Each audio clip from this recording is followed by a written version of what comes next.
د ظرفیت لوړونې سیمینار. دغه سیمینار په ننګرهار ولایت کې د غربي نورستان، لغمان او ننګرهار ولایتونو محتسبینو او امرینو ته د امر بالمعروف او نهي عن المنکر وزارت له لوري یوې اونۍ لپاره جوړ شوی و چې پای ته ورسید. د ننګرهار د امر بالمعروف رئیس وایي د دغه ډول سیمینارونو څخه موخه د محتسبینو د ظرفیت لوړونه او هغوی ته لازمې لارښوونې ترسره کول دي.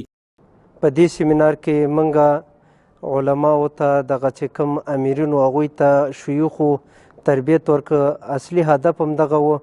منګه غواړو چې زمونږ دغه نسل چې په دې 20 کاله عمر کې پیدا سو، لوی سو، ځوانان سو، هغوی په احسنه طریقې سره هغه په ښې طریقې سره د معروفاتو طرف ته راوبلو او د منکراتو نه منې سي.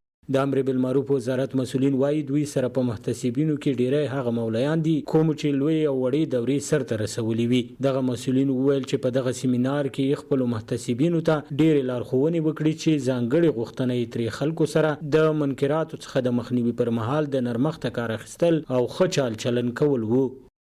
هغوی اخلاق هم جوړ شي، کردار هم جوړ شي، خلکو سره په ښه رویه باندې مخ شي، حسن سلوک ورسره وکړي. زمونږ د خپلو محتسبینو عمده غوښتنه دا وه چې د ولس سره نرمي وکړي، په نرمه طریقه باندې، په توصیې باندې، په نصیحت باندې منکرات منع کوي او معروفات قایم کوي. دغه هم ترې غوښتنه وه. جزاکم الله خیر. مننه. په همدې حال کې د سیمینار ګډونوال محتسبین وایي خوښ دي چې د وزارت له لوري ورته سیمینارونه جوړیږي او مشران ورته پکې د نیکۍ لارښوونې کوي. خوښ یو چې تر شا داسې مشران او امرین لرو چې زمونږ د تربیت او زمونږ د اصلاح غم کوي. د معتمدو با تجربه او با صلاحه شیوخو د طرف موږ ته درس راکول کېده.